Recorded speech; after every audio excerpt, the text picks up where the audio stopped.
যদি আপনি বেরোয় যান তাহলে ওদের তো যাওয়ার জায়গা থাকবে না।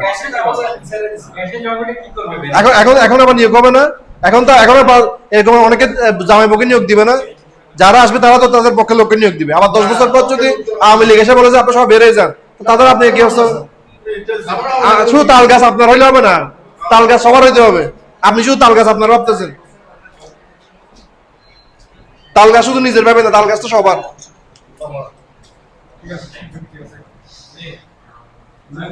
শুধু তাল গাছকে নিজের ভাবেন না, কারণ ওই লোকটা চাইলে আর অন্য কোথাও যাওয়ার সুযোগ নেই।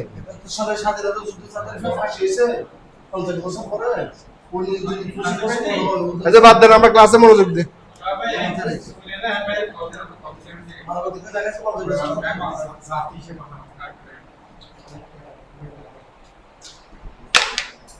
নিজের ক্ষেত্রে ষোলো না, আরেকজনের ক্ষেত্রে সাইরো না। বাঙালি হয়েছে, বাঙালির মতো খারাপ জাতি পৃথিবীর দেশ একটাও নেই।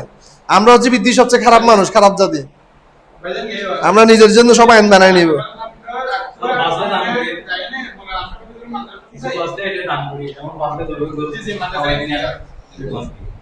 আচ্ছা বাদ দিই, এগুলো আমাদের বিষয় না, আমরা আমাদের ক্লাস নিই।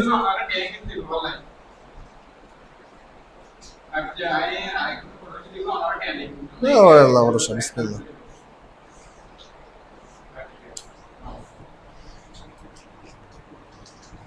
হে আল্লাহ, আল্লাহ রহমত করুন।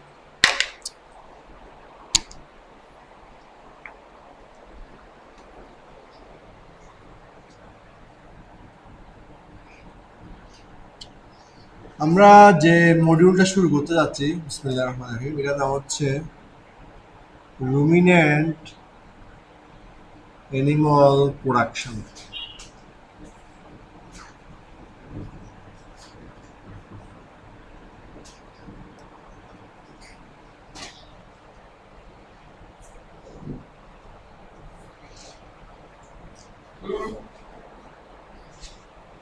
আপনাদের কাছে সিলেবাস আছে? কারো কাছে সিলেবাসে আপনারা দেখতে পারবেন, এটা হচ্ছে রুমিন্যান্ট অ্যানিমাল প্রোডাকশন। এই মডিউলটা হচ্ছে আমরা শুরু করতে যাচ্ছি। তো এই মডিউলের শুরুতে আমরা কতগুলা জিনিস পড়বো। এখানে যে লিখছে কমন টার্মিনোলজি,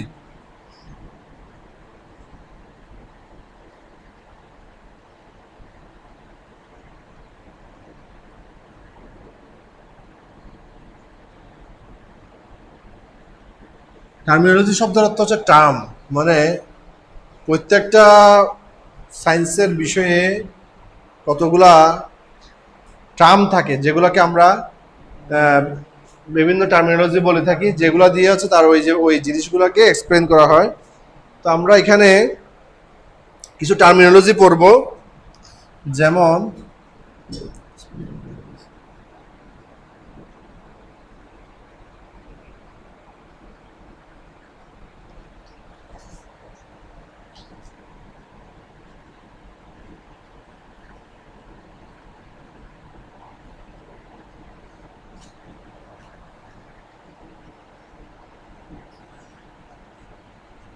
আপনার নাম কি অলি আহমেদ নাকি? অলি আহমেদ কে? আমাকে একটা অলি আহমেদ নামে একটা লোক রাঙ্গুনিয়া থেকে লোক একটা গরুর চিকিৎসার জন্য ফোন দিছিল, আমি মনে হচ্ছে সেটা আপনি।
হ্যাঁ, পশু সামগ্রী ব্যবস্থাপনা আলোচনা করা হয় আর কি, সংক্ষেপে লিখছে আর কি একটু, মানে এত কিছু লিখতে গেলে তো সমস্যা।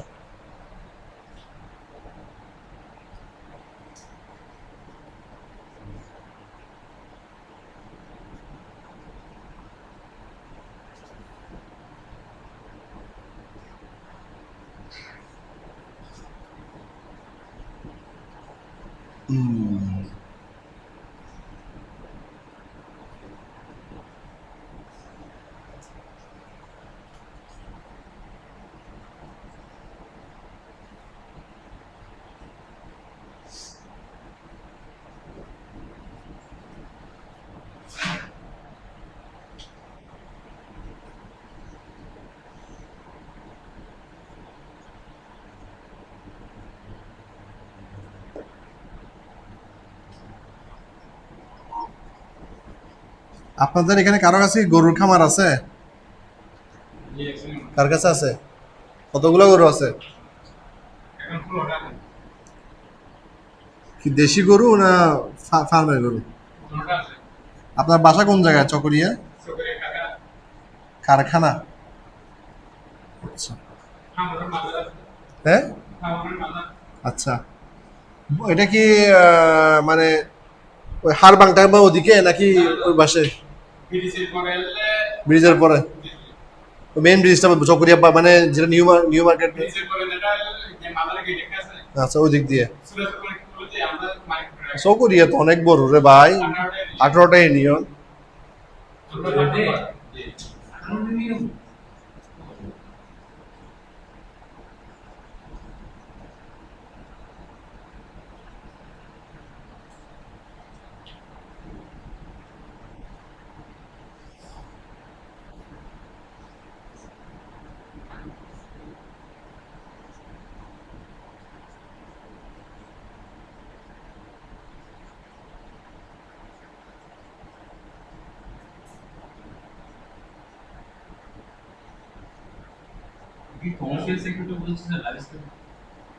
জি জি।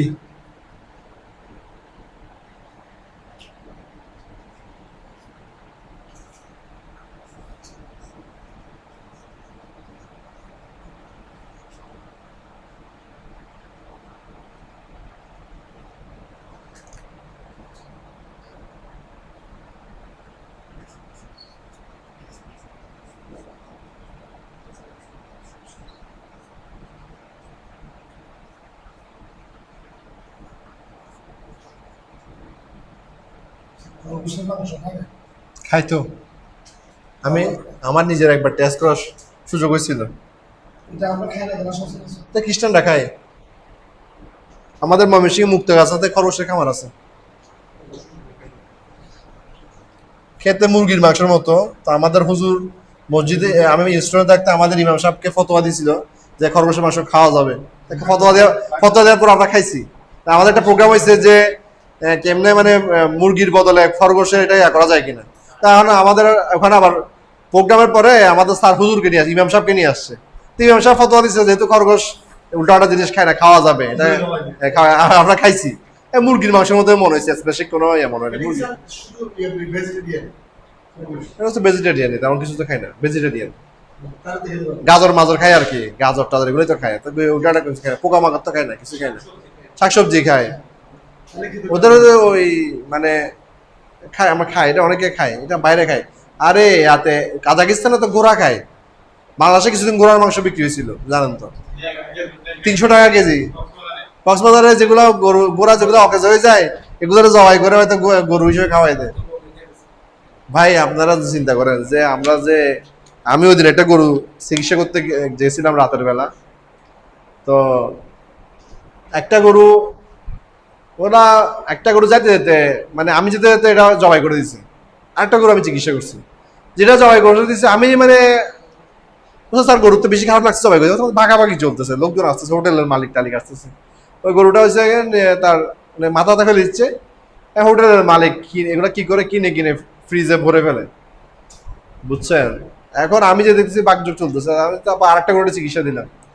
হোটেলের গরু মাংস খাইতে হতো, এখন মুরগির মাংস খাইলে দেশি মুরগির মাংসের বদলে লেয়ারের মাংস খাওয়ায়, ঠিক আছে, ডিম পাড়া মুরগির মাংস খাওয়ায়। এখন আপনার হোটেলের যেগুলো মাংস, এগুলো মূলত এদের কিছু লোক থাকে, যেই গরুটার সমস্যা হয় ওইটাই নিয়ে হোটেলে এরা অল্প দামে কিনে স্টক করে। এখানে যে কখনো এটা মনে করবেন না আপনাকে বাজার থেকে ফ্রেশ গরুর মাংস ওইটা কিনে খাওয়াচ্ছে। এরা হচ্ছে যে সবসময় লোক থাকে, দু একটা গরু তো প্রতি সবসময় প্রতিদিন বা প্রতি এক সপ্তাহে নষ্ট হয়, মানে মৃত্যুর ওগুলারে জবাই করে তারা এই মাংস সংগ্রহ করে ফ্রিজ ভরে রাখে। তো ওইটা বলতেছি, তো সেগুলো ওরাও ওই মহিলা ভাত খাওয়াইছে, ও পুরুষ জানে না, পুরুষ থাকে সমুদ্রে, পরে মহিলা এসে বলতেছে আমি একটু ভাত খাই, এতটুকু ভাত খাওয়াইছে। তো ওইটাও পয়জনিং, একটা মরে গেছে আর একটা আছে, এটার অবস্থা খারাপ। এতটুকু মানে ওরা হচ্ছে কি যতটুকু দিতে পারে ততটুকুই খাওয়ায়, পরে বলে যে এতটুকু। ওই গরুটা জবাই করে দেওয়ার পর দেখলাম যে ভাগাভাগি চলতেছে, তখন আমি গিয়েছি, আমরা পরে গিয়ে দেখতেছি কি এখানে গরু মানে মানে মৃত্যুসজ্জার মানে বেশি খারাপ হয়েছে, জবাই করে দিচ্ছে। এই হচ্ছে বিষয় আর কি। জন্য আসলে হোটেলে গরুর মাংস খাওয়াটা আসলে রিস্ক, ঠিক আছে? হোটেলে গরুর মাংসটা আপনারা তো অত ভালো মাংস না আর কি।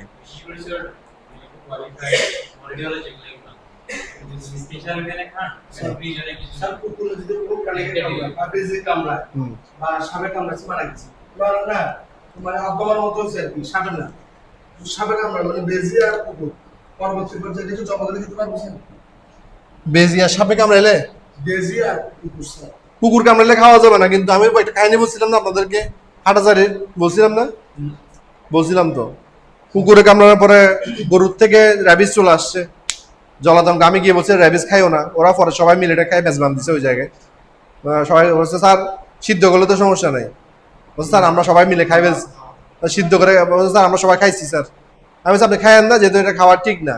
ওই গরু জবাই করে ওদের বাড়ির সবাই মিলে এটা মেজবান দিয়ে খাই ফেলছে। ওটা তো সমস্যা হলে শুনতাম, কেউ তো মরে নাই, বললে তো আমার কাছে খবর আসতো। বেজি কামড়াইলে কোনো বিষ নেই, বীজের মধ্যে সমস্যা নেই, বেজির মধ্যে এটা খুব কম, বেজির মধ্যে সমস্যা নেই। হাঁসের মধ্যে তো এটা রিসেপ্টরই নেই রেবিসের। জলাতঙ্ক উষ্ণ রক্ত বিশিষ্ট প্রাণীদের মধ্যে থাকে, জলাতঙ্ক পাখির মধ্যে, পাখিতে জলাতঙ্ক হয় না। জলাতঙ্ক হওয়ার জন্য যে রিসেপ্টর প্রয়োজন এটা পাখিতে নাই, পাখি খাইলে আপনার র্যাবিস হওয়ার চান্স নাই। হাঁস মুরগিতে জলাতঙ্ক হয় না।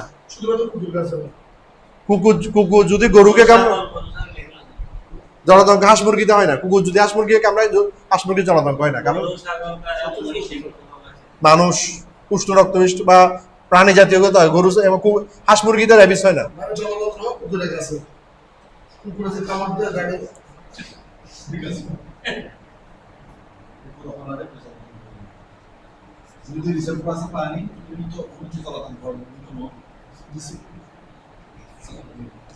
রিসেপ্টর মনে করেন কিভাবে বুঝাবো আপনাকে, রিসিপ্টর মানে হচ্ছে যে জীবাণুটা যে শরীরে ওকে রিসিভ করবে এরকম একটা জিনিস থাকতে হবে। মনে করেন আপনার ওয়াইফের কাছে আপনার জন্য রিসেপ্টর আছে, সেখানে যদি অন্য কারোর জন্য রিসেপ্টর তৈরি হয়ে যায় তো সমস্যা। অন্য কারো রিসেপ্টর তার কাছে নাই, শুধু আপনাকেই সে রিসিভ করে, অন্য কাউকে তো রিসিভ করে না। কারণ ওই যে জলাতঙ্কের যে জীবাণুটা ওটাকে রিসিভ করার মতো কোনো কিছু হাঁস মুরগিতে নাই, কিন্তু কুকুর মানে গরু ছাগলের আছে, এবং ওদের হয়, হাঁস মুরগির হয় না।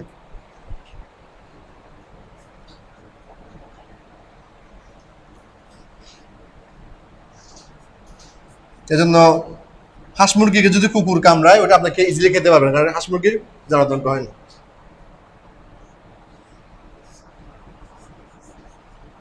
আচ্ছা আমরা কিছু টার্মিনোলজি একটু সংক্ষেপে লিখি, আমি আরো একটু আলোচনা করবো, কয়েকটা একটু লিখি আমরা, এটা সহজই আছে।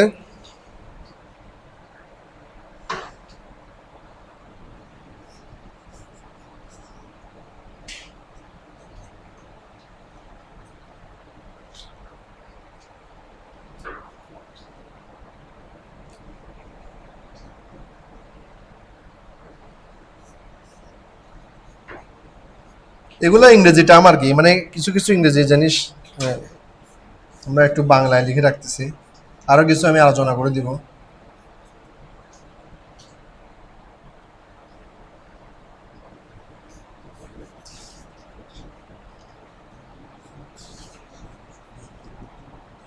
একটা জিনিস কি জানেন, আমরা গরু বলতে বুঝি কাউ, গরু ইংরেজি কি কাউ, আসলে কাউ অর্থ গাভী, গরু ইংরেজি হচ্ছে কি জানেন ক্যাটেল, কাউ অর্থ কি গাভী। আমরা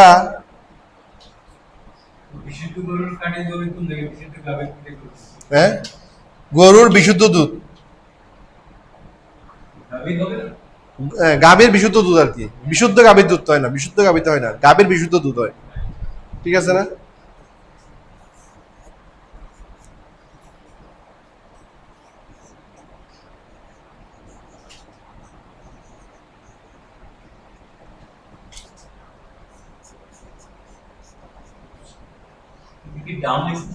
ড্যাম ড্যাম।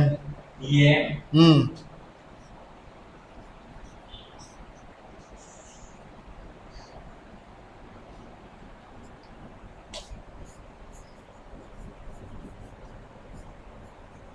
এখানে যেগুলো আছে আগে আমরা এগুলো পরেরগুলোতে যাবো।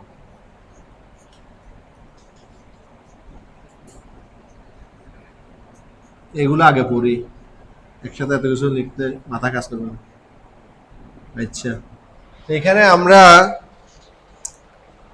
এনিম্যাল সায়েন্স বলতে বুঝাইতেছি যে বসে বসে বলি বিসমিল্লাহ। এনিম্যাল সায়েন্স বলতে এনিম্যাল শব্দ অর্থ কি? প্রাণী। তো এনিম্যাল সায়েন্স হচ্ছে যে এটা হচ্ছে পশু বিজ্ঞান, ঠিক আছে? পশু বিজ্ঞানে এনিম্যাল সায়েন্সের মধ্যে প্রাণীর প্রজনন, রোগ নিয়ন্ত্রণ, পশু সামগ্রিক ব্যবস্থাপনা, এটা কিন্তু এনিম্যাল সায়েন্স একটা বড় টার্ম। এটার মধ্যে সব কিছুই কিন্তু এনিম্যাল সায়েন্স বলতে এটার মধ্যে সব কিছু এনিম্যালের যা কিছু আছে, প্রজনন, রোগ নিয়ন্ত্রণ, সামগ্রিক ব্যবস্থাপনা, এটা সবকিছুই আলোচনা করা হয় জীববিজ্ঞানের, যে এটা বড় একটা শাখা। আর লাইভ স্টক হচ্ছে যে সমস্ত প্রাণী উৎপাদনের উদ্দেশ্যে খামারে পালন করা হয়। ইয়ারলিং বুল 1 বছরের সার, হেইফার তো বকনা বাছুর। তো লাইভ স্টক হচ্ছে যে এখন মনে করেন বনের মধ্যে কতগুলো হরিণ আছে, এটা কিন্তু লাইভ স্টক হবে না, কারণ এটা আমি খামার করে পালতে পারতেছি না আমার কাছে। লাইভ স্টক ওটাই হবে যেটা আমি খামার করে নিজের কাছে পালতে পারতেছি। যেমন সুদীর্ঘ সময় থেকে ছাগলের পাল পালতো, মেষ পালক ছিল, আপনি জানেন আমাদের অনেক নবী রাসূল তারা ওইসব মেষের পাল পালতো। এগুলোর জন্য আমার গার্ড ডগ ছিল, শিকারি কুকুর ছিল।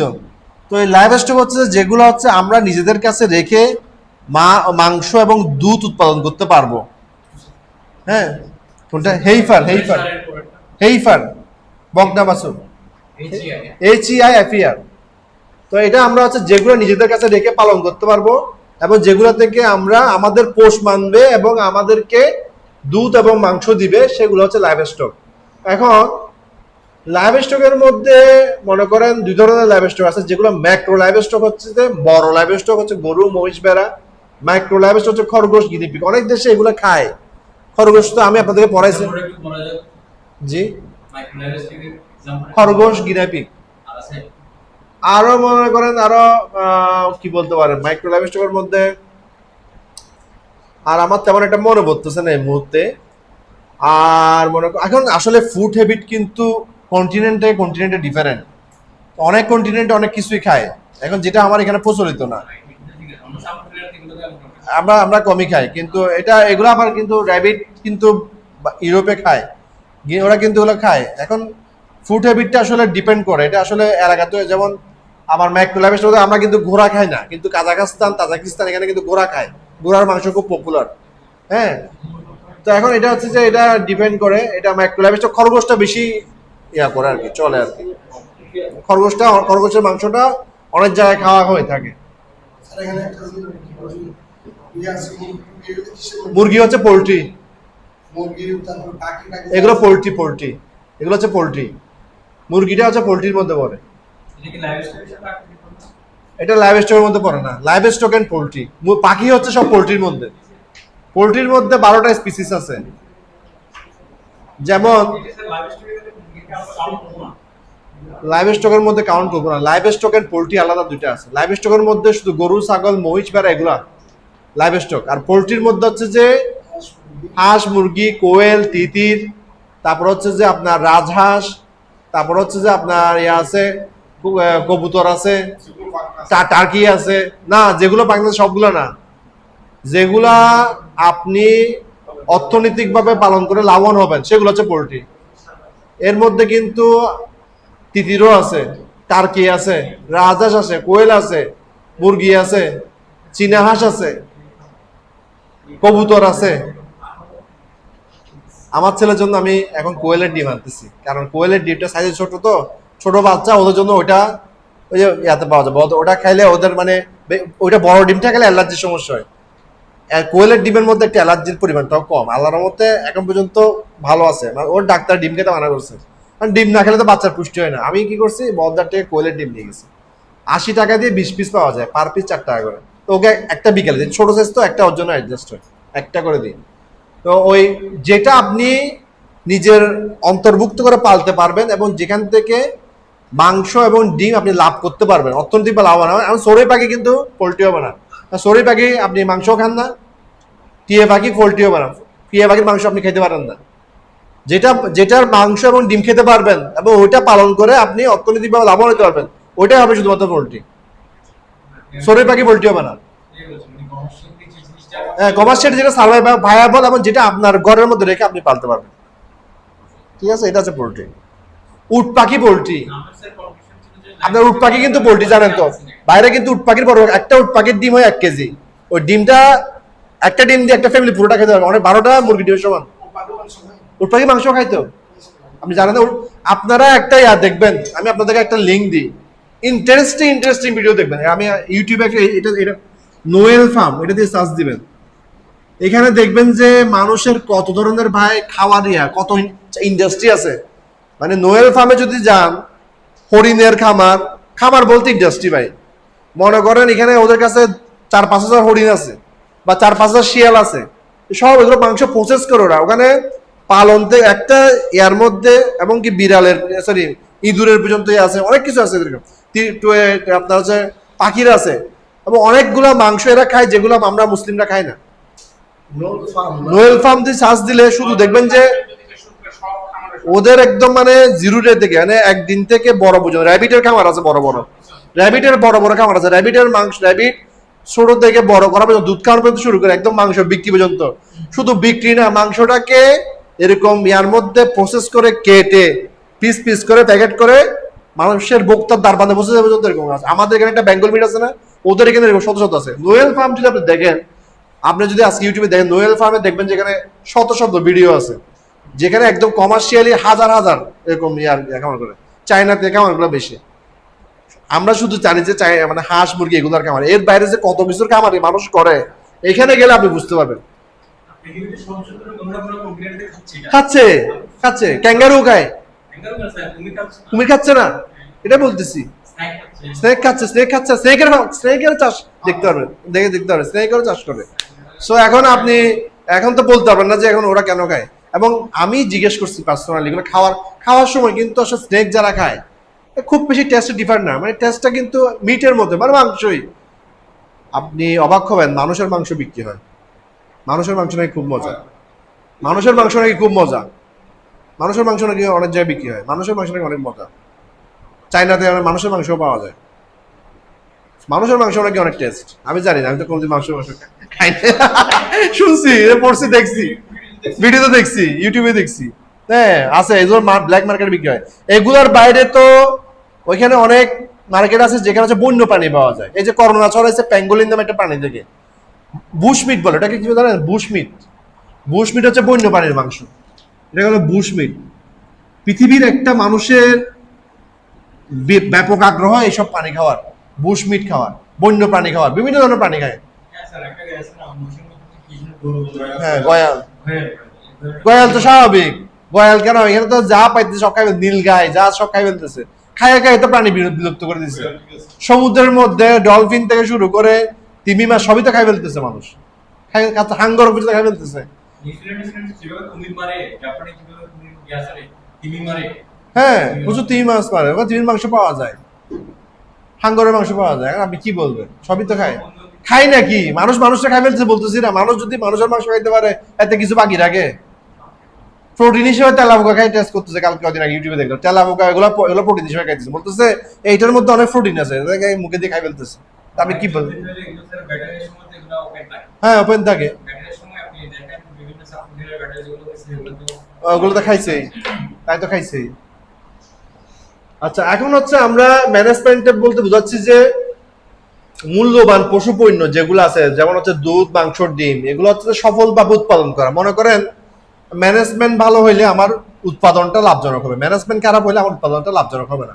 এজন্য ওই যে পণ্যগুলো আমি উৎপাদন করতেছি, ওই যে পণ্যগুলো যে পশু থেকে উৎপাদন করতেছি, সেই পশুগুলোর যদি রোগ বালাই, অসুখ বিসুখ কম হয়, যেমন আমরা মুরগির খামার করি, মুরগির খামারে করতে গেলে দেখা যাচ্ছে যে মুরগির মধ্যে প্রায় অসুখ বিসুখ লেগে থাকে, পায়খানা করে, জুড়ায়, তো মুরগিগুলো লিটার থেকে অনেক সমস্যা হয়। এখন লিটারটা যদি না থাকে, আমরা যদি মাচা করে করি, তাহলে এটা রোগটা কমে যায়। এটা হচ্ছে যে এই যে মূল্যবান পশু পণ্যগুলো উৎপাদন করতে সেগুলো হাউজিং, তারপর আমরা মনে করি যে গরু ছাগলকে আমরা পুকুরের পানি খাওয়াবো বা আয়রন যুক্ত পানি খাওয়াবো। আর আমি চিন্তা করি যে আমি বাইরে গিয়ে কথা বলেন, আমি যদি মানুষ হয়ে যদি পরিষ্কার পানি খাই, তাহলে আমার পশুকেও কিন্তু পরিষ্কার পানি খাওয়াইতে হবে। অনেক সময় গরুকে পুকুরের পানি খাওয়ায় পেট খারাপ করে যায় গরু, মুরগিকে আয়রন যুক্ত পানি খাওয়ায়, মানে জাস্ট মোটর দিয়ে পাশের ডোবা থেকে পানি তুলে খাওয়ায়, তখন কিন্তু মুরগির পেট খারাপ হতে পারে। সুতরাং যে জিনিসগুলো করলে আমার মূল্যবান আমার মাংস ডিম আমরা উৎপাদন করতে হবে, সেটা হচ্ছে আমার ম্যানেজমেন্ট। আর মানুষের খাদ্যকে বলে ফুড হচ্ছে কি মানুষের খাদ্য, আর ফিড হচ্ছে কি প্রাণীর খাদ্য। যে আমরা কি যে মুরগির ফিড বলি, গরুর ফিড বলি, ক্যাটল ফিড বলি, পোল্ট্রি ফিড বলি, এগুলো হচ্ছে গরুর খাদ্য। তো এই ফিড গুলো হচ্ছে কি যে এইগুলো ছাড়াও এখন তো ফিড বানাচ্ছে, এগুলো ছাড়াও যে আপনার গমের ভুসি, সরিষার খোলদি, হ্যাঁ, তারপর হচ্ছে কি মাসকলাই ভুসি, সরিষার খোল, তারপর হচ্ছে আপনার সয়াবিনের খোল, এগুলো হচ্ছে আপনার ফিড। হ্যাঁ, এগুলো হচ্ছে আপনার ফিড। আর ফরেস্ট মানে হচ্ছে যে ঘাস লতা পাতা, এগুলো হচ্ছে ফরেস্ট। ফিড হচ্ছে দানাদার খাদ্য যেগুলো আছে সেগুলো, আর ফরেস্ট হচ্ছে যে সবুজ উদ্ভিদ। আর আরেকটা জিনিস আছে যে হার্ট শব্দের অর্থ হচ্ছে হার্ট বা ফ্লক, পাল।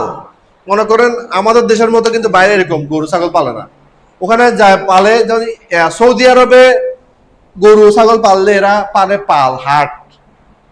মনে করেন এক জায়গায় 1000 বেড়া আছে, 1000 দুম্বা আছে। আমাদের মতো, আমরা তো গরিব, তৃতীয় বিশ্বের গরিব দেশের গরিব লোক, আমরা পারলে দুইটা দুম্বা পালি বা 3টে দুম্বা পালি। ওটা তো আমাদের মতো না, ওরা পারলে 1000 2000 পারে। ওদের আপনি যদি আপনারা তো ফেসবুক রিলসে দেখেন যে কিছুদিন পর পরে আসে যে সৌদির শেখেরা এই দুম্বা একটারে বা উট একটারে সরাসরি করে বিরিয়ানি দিয়ে সবাই রাইগা, সবাই ভাত দিয়ে খাইতেছে, সবাই একসাথে বসে। বিভিন্ন ভিডিও দেখেন না ফেসবুক রিলসে, সৌদির ভিডিওগুলো দেখেন আসে। তো ওরা হচ্ছে যে ওদের কাছে এগুলো হচ্ছে যে মিট অত্যন্ত অ্যাভেলেবেল। আমরা তো আমাদের দেশে মিট আমরা রেগুলার বেসিসে প্রোভাইড করতে পারি না, আমাদের খাইতে পারি না। কিন্তু ওদের দেশে তো ওদের যে রাতে আস্তারা বলে, ওখানে তো ওরা বসে প্রতিদিন এই বিরিয়ানি খায়, প্রতিদিনই খাবার খায়। ওদের দেশে অ্যাভেলেবেল, এবং এদের দেশে এরকম ভেড়ার মার্কেটে শুধু ভেড়াই, মানে পাল হিসেবে পালে। এটা অনেক আগে থেকে, আরবরা অনেক আগে থেকে, আদিকাল থেকে পাল পালে। হ্যাঁ, এবং নিউজিল্যান্ড অস্ট্রেলিয়াতেও কিন্তু গরুর পাল হিসেবে পালে। আমাদের মতো একটা গরু অসুস্থ হলে আমরা যেরকম চিকিৎসা করি, পালের ক্ষেত্রে কিন্তু একটা গরু চিকিৎসা করে না। মনে করেন 100টা গরু আছে, কোনোটা যদি বেশি অসুস্থ হয়ে যায় ওরা বাদ দিয়ে দেয়, কাল করে ফেলে, বলে কালিং বলে। কালিং তো বাদ দেওয়া, যে এটা সমস্যা বাদই দিবে। মনে করেন আমাদের দেশে একটা গরুর উদান রোগ হয়েছে, এটারে 1 সপ্তাহ যাবৎ কতক্ষণ হয়ে যায়, লাস্টে আমার কাছে আসে, আমি বড় ডাক্তার চিকিৎসা করি। এরকম যদি কোনো গরুর উলানের সমস্যা হয়, ওদের দেশে এটা রাখবেই না, ওরা এটা সেল করে দিবে, বাদ দিয়ে দিবে, কালিং করে দেবে। কারণ এখানে আমার 200-250টা গরু, আমার একটা গরুকে ইন্ডিভিজুয়াল চিকিৎসা করার কোনো সুযোগ নেই। ওরা পালের মধ্যে ঘাস খায়, পালের মধ্যে ঘাস দিয়ে দেয়, ওরা দাদা বসিও দেয় না। ওটা হচ্ছে পাল। আর আমাদের বর্তমান চিকিৎসা যে ব্যবস্থাপনা, আমরা কিন্তু এখন হার্ট ম্যানেজমেন্টের দিয়ে যাচ্ছে। ইন্ডিভিজুয়াল অ্যানিমাল চিকিৎসা করা হবে না, তাহলে হার্ট ম্যানেজমেন্টটা কি, মানে একই সাথে কৃমিমুক্ত করা, একই সাথে ভ্যাকসিন করা, যাতে রোগটা না আসে। আমরা একটা গরু চিকিৎসা না করে আমরা যখন 100টা গরু পালবো, তখন আমরা একটা গরুর মতো পাললে হবে না। ওই 100টা গরু পালার জন্য আমাদেরকে কখন কোন ভ্যাকসিন দিতে হবে, কখন কৃমির ওষুধ দিতে হবে, কখন হচ্ছে প্রজনন করতে হবে, সবকিছু আমাদের রেকর্ড রাখতে। এটা হচ্ছে হার্ট ম্যানেজমেন্ট। ইউরোপ, ইংল্যান্ড সব জায়গায় হার্ট ম্যানেজমেন্টটা পড়ে, ইন্ডিভিজুয়াল অ্যানিমাল পড়ে না। অনেকগুলো গরুর পাল কিভাবে পালবে ওই জিনিসটা ওদেরকে শেখায়। সেক্ষেত্রে তখন তারা এরকম বেশি অসুস্থ হলে ওগুলোকে বাদ দিয়ে চিকিৎসা করে না। বলতে পারছি? এটা হচ্ছে হার্ট, পাল। আমাদের কিছু কিছু জায়গায় হাট আছে, যেমন সিরাজগঞ্জে বাথান আছে, বাথানে কিন্তু অনেক গরু আছে। সিরাজগঞ্জে যে চরগুলো আছে, যমুনার চর, ওইখানে কিন্তু অনেক বাথান আছে। তারপর ড্যাম শব্দের অর্থ হচ্ছে মা প্রাণী, যে কোনো মা প্রাণী, ড্যাম। আর আরেকটা জিনিস লিখি, মা প্রাণী যখন লিখছি। আর সায়ার শব্দের অর্থ হচ্ছে পিতা। পশুর ক্ষেত্রে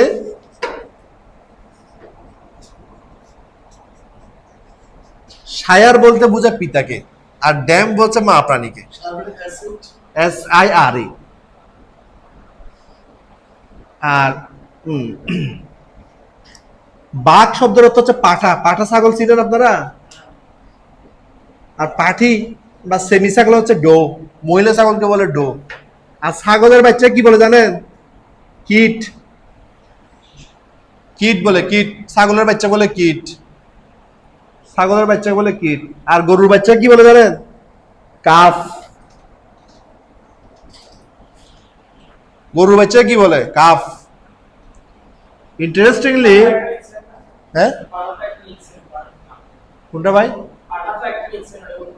পাঠা তো লিখছি, এটা তো ফাটি লিখছি। ডো হচ্ছে পাঠি, মানে সেমি ছাগল, মহিলা ছাগল। বাঘ শব্দের অর্থ, বাঘ অর্থ হচ্ছে যে পূর্ণ বয়স্ক প্রজননক্ষম পুরুষ ছাগল, এটা হইতেছে ফাটা। পূর্ণ বয়স্ক প্রজননক্ষম মহিলা ছাগল, এটা হচ্ছে ডো, পাঠি। আর কিড হচ্ছে বাচ্চা। আর কাফ শব্দের অর্থ হচ্ছে গরুর বাচ্চা। আমরা যখন ইয়াতে গেছিলাম, নমাক্কল চেন্নাইতে গেছিলাম একবার ইন্টার্নি করতে, ওদের একটা ওখানে একটা প্রচলন আছে যে অল্প বয়স্ক গরুর মাংস খায়। মুসলিম, মানে মার্কাজ বলে এটাকে, মার্কাজ বলে। মার্কাজ হচ্ছে মুসলিমদের, তাবলিগের, জামাতের। তো আমরা দেখলাম যে ওখানে যে গরুটা আমাদেরকে খাইতে দিছে, বাচ্চাটা মানে গরুর মাংসটা অত্যন্ত নরম ও সুস্বাদু। বিশ্বের অনেক দেশে এই মাংসটা খায়, এটাকে বলে গরুর, মানে অল্প বয়স্ক গরুর মাংস, এটাকে বলে ভিল বলে। মানে অনেক দেশে এটা, কিন্তু এটা কেন খায়, এই মাংসটা হাড্ডি গুলা মুখে দিলে নরম নরম, খেতে খুব মজা লাগে।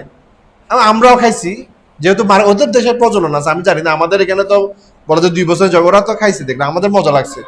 আমাদেরকে গরু মাংস দিচ্ছে, আমরা তাবলিগের জামাতে ওখানে একটা মসজিদে গেছি, মার কাছে, আমরাও খাইছি। বিল বলে। অনেক দেশে কিন্তু এই মানে আপনার যে 2 দাঁতের জন্য অপেক্ষা করে, ওরা ওই নরম ওইটা অল্প বয়স্ক গরুর সারের মাংস খেয়ে ফেলে, বিল বলে। এখন দেখেন, আচ্ছা আপনাদেরকে আমি কয়েকটা জিনিস লিখে দিই। হ্যাঁ হ্যাঁ, বিল, মাটন, সিভন, ভিএল, ডিওই। আপনি দেখেন, ভিল শব্দের অর্থ হচ্ছে বাচ্চা গরুর মাংস। আপনারা যেটা মাটন বলেন, এটা আসলে কিসের মাংস বলেন তো? নো নো নো, ছাগলের মাংস বলে সিভন। এটা আপনারা জানেন না। আমি চেন্নাই গিয়ে শুধু মাটন বিরিয়ানি থেকে, আমাদের দেশে ছাগলকে অনেক কিছু গনায় ধরে, বাইরে কিন্তু গনায় ধরে ভেড়াকে। বাইরে হচ্ছে ল্যাম্ব মিটটা অনেক পপুলার, ভেড়ার মাংস খুবই পপুলার। ইন্ডিয়াতে শুধু ভেড়ার মাংস বেশি চলে। আমরা একটা করিম মেসে করে প্রায় মাটন বিরিয়ানি খেতাম, মাটনটা আমাদের ভেড়া থাকে। এবং আপনারা ছাগলের না ভেড়া খান, এটা জানেন? আপনারা কিন্তু ছাগল পান না। আমি নিজে একবার একটা অ্যাসাইনমেন্টের জন্য চকবাজারে গেছিলাম, তখন আমি স্টুডেন্ট। এটা মনে করেন 2009-8-9 সালের দিকে, ভোর 6টার সময় গেছে। আমার সামনে 2টা ভেড়া জবাই করছে, 2টা ছাগল জবাই করছে। জবাই করার পর 4টে ছাগল হয়ে গেছে।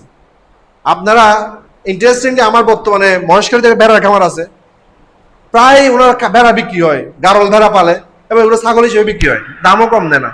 মজা ভেড়া। গারল নামে যে ভেড়াটা আছে, ওটার মাংস ইন্ডিয়াতে নাকি আগে মানে আপনাকে বুক দিয়ে রাখতে হয় কিনতে হলে, ছাগলটা, ভেড়াটা, হ্যাঁ বুকিং দিতে হয়, গারল। সো আসলে ভেড়ার মাংসটা হচ্ছে মাটন আপনাদের, আমাদের দেশে কেন যেটা, আর ছাগলের মাংস বলে সিবন, এটা আপনারা জানেন কিনা আমি জানি না। আর বিফ হচ্ছে গরুর মাংস। হ্যাঁ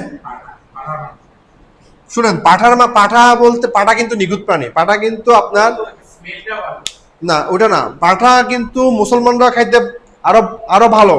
কারণ হচ্ছে কি, পাঠা এখন সমস্যাটা হচ্ছে জবাই করার পদ্ধতির উপর ডিপেন্ড করে। আপনার কুরবানির জন্য যে কোনো মেল প্রাণী যেগুলা বলদ না, সেগুলো আরো বেশি এফেক্টিভ, ভালো। কারণ হচ্ছে নিখুঁত হইতে হয়। সেজন্য এখন আপনি যদি এক কোপে জবাই না দিয়ে যদি বিসমিল্লাহ আল্লাহু আকবার জবাই করেন, ওটা আরো নিখুঁত হবে, কোনো সমস্যা নাই। পাঠার মাংস আপনি খেতে পারবেন। পাঠা গরু, সার যেরকম সার, পাঠাও পাঠা। ওটা হচ্ছে পুরুষ ছাগল, পুরুষ গরু। ওটা হচ্ছে যে আমাদের এখানে যে কনফিউশনটা হয়েছে, যে আমাদের যারা হিন্দু ভাইয়েরা আছে, তারা হচ্ছে এক কোপে খায়, যার কারণে হচ্ছে যে ওটা আমাদের জন্য হালাল না, মানে জবাইয়ের মেথডটা হালাল না। বাট আমরা যদি আমাদের মুসলিম হালাল মেথড জবাই করি, তাহলে আমরা ওটা খেতে পারবো। তো পানিটাকে কিন্তু আমরা মনে করি যে ফাটা মানে ফাটা খেতে পারবো না, আসলে কিন্তু সেটা না। দৃষ্টিভঙ্গিটা এই জায়গায় সমস্যা হয়েছে। আচ্ছা, তারপর হচ্ছে সিবন হচ্ছে ছাগলের মাংস, আপনি জেনে নেন। আসলে কিন্তু স্যার আপনাদের ওই হ্যাঁ জি, সাবজেক্ট কি একটা শেষ হয়েছে আজকে? হ্যাঁ ওটা তো প্রথম রিভিউ ক্লাস নিয়ে ফেলছি এখন। জি আচ্ছা, এটা রিভিউ ক্লাস, এটার উপরে আগামী সপ্তাহে একটা পরীক্ষা নিয়ে আসবো, কারণ এগুলো আমাদের ওই বোর্ডে মার্কস আচ্ছা। জমা দিতে হয় তো। আগামী শুক্রবার কি আপনারা পরীক্ষা দিতে পারবেন? অ্যানাটমি ফিজিওলজির উপর। শুনেন, হ্যাঁ আচ্ছা যাক, আপনাদের আর মতামত জিজ্ঞেস করলে আসলে আমরা নিতে পারবো না। আগামী শুক্রবার আপনাদের পরীক্ষা, ঠিক আছে? না কোনো রিকোয়েস্ট করেন না, কারণ এটা করতে গেলে আমি ভাই, কোনো সিদ্ধান্ত দিতে ওখানে তো দুইটা সাবজেক্ট, অ্যানাটমি ফিজিওলজি। যেহেতু একসাথে পয়সা একসাথে নিয়ে ফেলবো, সমস্যা নেই। দুইটা একদিনে পারবে অ্যানাটমি ফিজিওলজি? কারণ হলো শুনেন, এক নম্বর কথা হলো আপনাদের ফার্স্ট সেমিস্টারে টোটাল 1000 মার্কসের পরীক্ষা, ঠিক আছে? 1000 মার্কস থেকে এই যে আমরা এখন যে পরীক্ষাগুলো ফাইনাল যে পরীক্ষা দিব, এখানে আপনাদের 550 মার্কস আমরা নিয়ে ফেলবো, আর 500 মার্কস সেমিস্টার ফাইনাল যেটা হবে ওখানে হবে। কথা বুঝতে পারছি? তাহলে আপনাদের এটাও অন কাইন্ড অফ ফাইনাল পরীক্ষা। এর নাম্বারগুলো যোগ হবে আপনাদের। মানে টোটালে আপনার 1000 মার্কসের ভিতরে আমাদের ক্লাস থেকে পরীক্ষা নিয়ে 50% আর বোর্ড মানে সেমিস্টার ফাইনাল 50%। টোটাল কত? 100%। তাহলে এটা আপনাদের একটা ফাইনাল পরীক্ষা। অলরেডি আপনাদের রেজিস্ট্রেশন কার্ড চলে আসছে, পাইছেন দেখছেন তো মনে হয়। আপনাদের সবার রেজিস্ট্রেশন কার্ড চলে আসছে। আপনার রেজিস্ট্রেশন ফি সহ আপনার এই মাসের বেতনটা সবাই দিয়ে এটা সংগ্রহ করে নিয়ে নিন, বিগত 500 টাকা করে। আচ্ছা, দ্বিতীয় কথা হলো পরীক্ষাটা আগামী শুক্রবার নিতে যাচ্ছি, কখন দিবেন বলেন?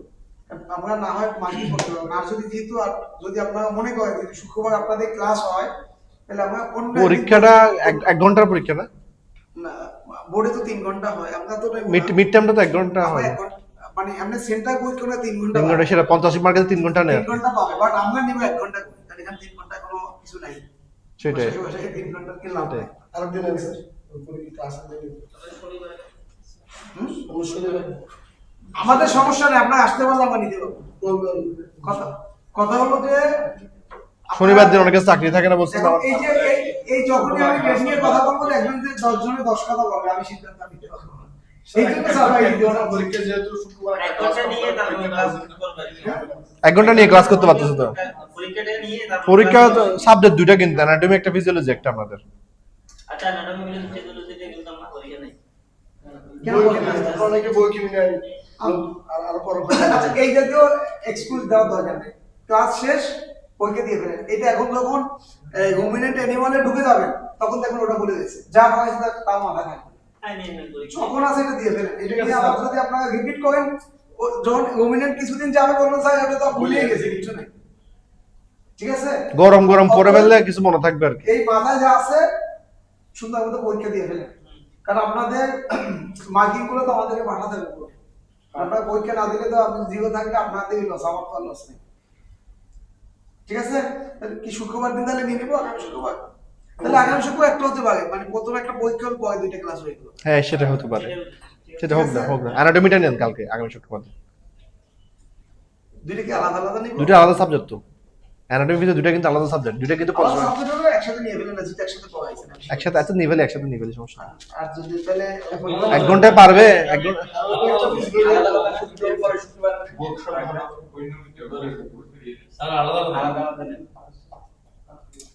আচ্ছা, আলাদা হলে আলাদা, সমস্যা নেই, ঠিক আছে? তাহলে আপনারা ওই পরীক্ষাগুলা দিয়ে দিবেন। আর তো কোনো কথা নাই। সাজেশন লাগবে? সাজেশন মানে স্যার যেভাবে রিভিউ দিছে এগুলো আমি দিয়ে চলে আসবে। একটা ফরম্যাট দিলে, আচ্ছা, ফরম্যাট, প্রশ্নের ফরম্যাট একটা আমি পাঠাবো হোয়াটসঅ্যাপে। আচ্ছা স্যার গ্রুপে দিয়ে দিবি, ঠিক আছে? প্রশ্নের ফরম্যাট একটা হোয়াটসঅ্যাপে দিব আপনাদের। আসে বা কেমন আসে এটা দিয়ে দিবে, বাট আপনারা যেগুলো পড়াই সেগুলোর ভিতর থেকে আসবে। আপনারা অনেক বিশাল করে বলছেন, সারা ফরম্যাট দিয়ে দিবেন, आंसर লাগতে হবে সেটা। আজকে এক্সামের বিষয়টি একটু ধারণা দিয়েছে স্যার, বিভাগ সব দুটো একসাথে হবে না? এটা আপনারা যে সিদ্ধান্ত। আমার তো আমি একটু বলি, আচ্ছা যেহেতু আমাদের, আচ্ছা শুনেন স্যার, আপনি অ্যানাটমি ফিজিওলজি একসাথে প্রশ্ন করি বলেন, একসাথে করবেন, যেহেতু এটা একসাথে পড়াইছে একসাথে প্রশ্ন করুন, বাকিগুলো আলাদা আলাদা। আচ্ছা ঠিক আছে, যেভাবে আপনারা আছেন। আচ্ছা ভাই, এখন আমি কথা বলতে আসলে কি পাইছেন না পাইছেন এটা অফিশিয়াল ব্যাপার। এটা সামনে আমি বসে আছে, এই কাছ থেকে সিলেবাস লাগুক, যা লাগুক, নোট লাগুক, বই লাগুক, এগুলো অফিসে যোগাযোগ করবেন বা আমাদের সাথে। এখন আসছে একটা কথা বলার মধ্যে যদি আপনি বলেন সিলেবাস বুঝি না, একটা করে নেন না তাহলে একটু একটা করে নেন স্যার এটা দুটো কিন্তু দুটো একসাথে আপনাদের। আপনি এই জিনিসটা মনে হয় বুঝেন না, আপনারা দুইটা সাবজেক্ট আমরা একসাথে কেন করছি? একটার সাথে একটা রিলেটেড। অ্যানাটমি ফিজিওলজি যেমন আমরা মেডিকেল সেক্টরে দেখলাম, মেডিকেল সেক্টরে হিউম্যান এমপ্লয়ি যত পরীক্ষাগুলো নেই সব অ্যানাটমি ফিজিওলজি একসাথে নেই। ঠিক আছে? বাট আপনাদের সুবিধার জন্য আপনারা একটা বোর্ড জল পরীক্ষা তখন দিবেন। এখন আমরা এভাবে যেভাবে বলতেছি এভাবে যেহেতু একসাথে পাকাই একসাথে দিয়ে দেবেন। ঠিক আছে? ঠিক আছে। আচ্ছা, 2 নম্বরে এটা আপনারা প্রস্তুতি নেন। কেউ যদি অ্যাবসেন্ট থাকেন বা বিভিন্ন পরীক্ষায় যদি গ্যাপ থাকে আপনাদের নাম্বার কিন্তু জিরো চলে যাবে, এখানে আমাদের কিছু রেকর্ড থাকবে। ঠিক আছে? হয়তো 19-20 হলে আমরা ইকো কিন্তু বাট আপনারা যদি অ্যাটেন্ড না করেন তাহলে আমাদের কিছু করা লাগবে। আপনাদের গ্রুপে সবাইকে বলে দিন যে 100% অ্যাটেন্ড থাকে। আপনাদের প্রায় অনেক স্টুডেন্ট করলে ক্লাসরুম হয়ে যাবে কিন্তু অ্যাবসেন্ট হয়ে যাবে। ঠিক আছে? আমরা গ্রুপে নোটিশ দিয়ে দিব, আপনারা একটু এটাকে গুরুত্ব সহকারে সবাই জানি আসে। দেখা যাচ্ছে আপনাদের বেসমেন্ট দুই একজন খারাপ করলে কিন্তু সবার জন্য ক্ষতি হবে। ঠিক আছে? তাহলে সবাই আমরা গ্রুপে নোটিশ দিয়ে দিব, ওই অনুযায়ী আপনারা প্রস্তুতি নেবেন এবং আগামী ক্লাসের আগে পরীক্ষার আগে আপনারা মোটামুটি আপনাদের যার যেটা ডিউ আছে ওগুলো একটু পেমেন্ট করে দিন। এটার জন্য আসলে আমাদের বলাটা সুন্দর দেখায় না, সবাই আমরা মেচিউর মাসেরটা মাসে সবাই দিয়ে দিব। মাসে কত আচ্ছা, কত কি এটা নিয়ে এখানে কথা বলার দরকার নাই, সবার জন্য একই আইন। এটা আপনারা ভর্তির সময় বলছি, আপনারা সবাই জানেন এটা কার জন্য কম বেশি না। না, এটা তো এমন না যে অমুকের জন্য 1 টাকা বেশি আছে কম আছে, সবার জন্য এক। অত টেনশন করার দরকার নাই, সবার জন্য যা বলো আপনাদের জন্য তাই হবে। হ্যাঁ, ঠিক আছে, সবাই ভালো থাকেন। নামাজ পড়িনি আমরা, চলেন মাগরিবের নামাজটা পড়ে আসি। যারা নামাজ পড়বেন আমাদের টাইম চলে যাচ্ছে, এখন 5:30 আজান দেয় তো, 5:30 আসো।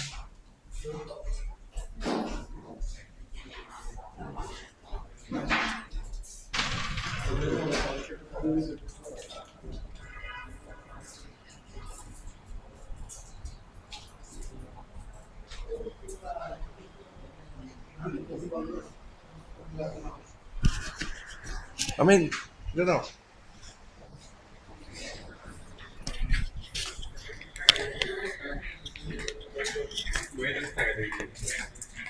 পরীক্ষা ছিল ভাই সিলেবাসটা কি করবে?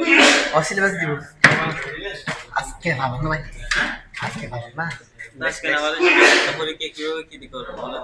পরীক্ষা কত দিছে? সামনের সপ্তাহে আচ্ছা, আজকে ভালো না, আমাদের সিলেবাস সবাইকে দিয়েছি তো। সিলেবাসে কত সপ্তাহ কত 15 দিন আগে বলছে। বুঝলেন না? আচ্ছা, আমি এখান থেকে খুঁজে পাই, এখান থেকে দেখেন না আর নাহলে একটা কাজ করেন না, হতে ওই যাতে কাছে একটা ছবি মানে নিয়ে যেতে পারো নেই, কার থেকে তুমি বাবা? ওইদের কাছে আসতে আপনার যাকে বলতে ওনার থেকে আসতে তো না ওনার কাছে নেই। একজনের কাছে নাই, আছে একজনের কাছে। একজনের কাছে আছে। ওটাই আমি ছবি মানে নেই, আমরা ছবি মানে সব নাই তো। প্রথম যেটা হয়েছিল ক্লাস ওইটা তুলে নেবেন, এবার নেক্সট ওইটা পাইছে। আপনি দেখেন